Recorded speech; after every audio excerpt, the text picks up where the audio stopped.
விருதுநகர் அருகே இனாம் ரெட்டிப்பட்டியில் 52வது அம்மா மினி கிளினிக்கை தமிழக பால்வளத்துறை அமைச்சர் ராஜேந்திர பாலாஜி தொடங்கி வைத்தார்.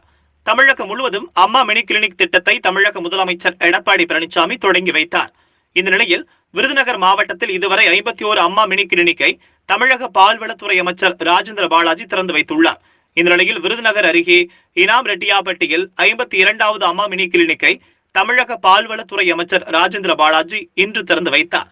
இந்த விழாவில் கர்ப்பிணி பெண்களுக்கு அம்மா பெட்டகம் வழங்கப்பட்டது. பின்னர் விழாவில் பேசிய பால்வளத்துறை அமைச்சர் ராஜேந்திர பாலாஜி, தமிழகத்தில் விவசாயிகள் கண்கலங்கிய நேரத்தில் பயிர்க்கடன்கள் தள்ளுபடி செய்தவர் தான் எடப்பாடி பழனிசாமி என்றார். பயிர்க்கடன் தள்ளுபடி செய்வதற்கான அரசாணை வெளியிடப்பட்டுள்ளது என்றும், பயிர்க்கடன் தள்ளுபடி செய்ததை எதிர்க்கட்சிகள் தேர்தலுக்கு என குறை கூறுகிறார்கள். தேர்தலுக்காக செய்ய வேண்டிய அவசியம் எடப்பாடி பழனிசாமியிடம் இல்லை என்றார். முதல்வர் எடப்பாடி பழனிசாமி மனதில் பட்டதை சொல்பவர் என்றார். பயிர்க்கடன் தள்ளுபடி செய்ததன் மூலம் விவசாயிகளின் வாழ்க்கையில் மகிழ்ச்சியை தூவி இருக்கிறார் என்றும் தெரிவித்தார்.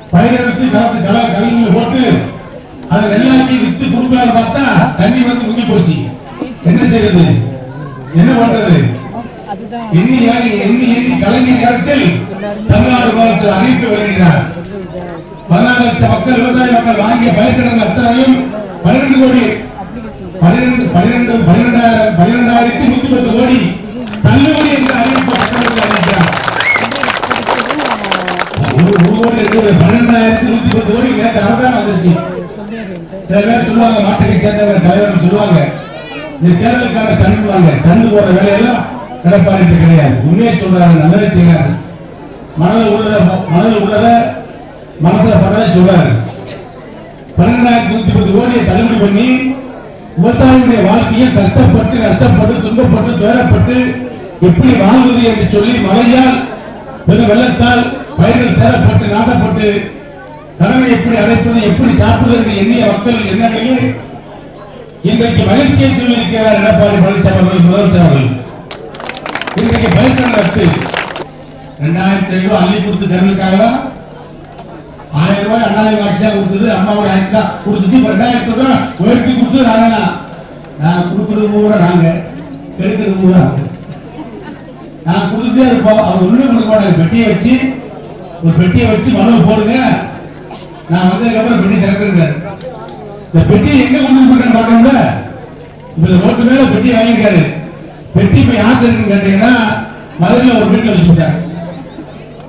மதுரையில ஒரு வீட்டுல இருக்கா பெட்டி, கன்னியாகுமரியில் வாங்கின பெட்டி, திருநெல்வேலியில் வாங்கின பெட்டி, தூத்துக்குடியில் வாங்கின பெட்டி, திருநெல்வேலியில் வாங்கின பெட்டி, மதுரையில் வாங்கின சேர்த்து மொத்தம் கொண்டு போய் 5 பெட்டி மதுரையில் ஒரு வேண்டி வீட்டில் அழைச்சு போயிட்டாங்க. இவங்க எப்படி பார்க்க போறாங்க?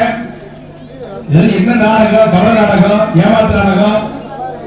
மக்களை ஏமாத்தி பார்க்க. மக்களுக்கு சீனின்னு சொன்னா சீனி அள்ளி கொடுத்து வாயில போடாதான் அது இனிக்கும்.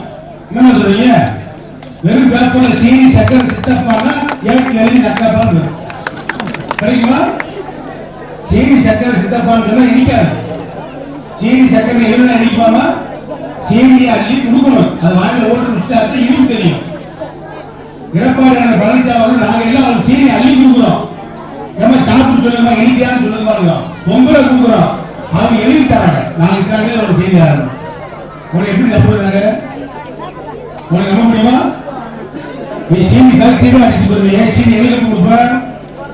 மக்கள் ரெட்டியாப்பட்டி மக்கள், விழிப்பான மக்கள், ஆழ்வார மக்கள் வாழ்கின்ற போது உங்களுக்காக உழைக்கின்றவர்கள் நாங்கள். அம்மாவுடைய தன்மார்கள் உங்களுக்காக உழைப்பவர்கள்.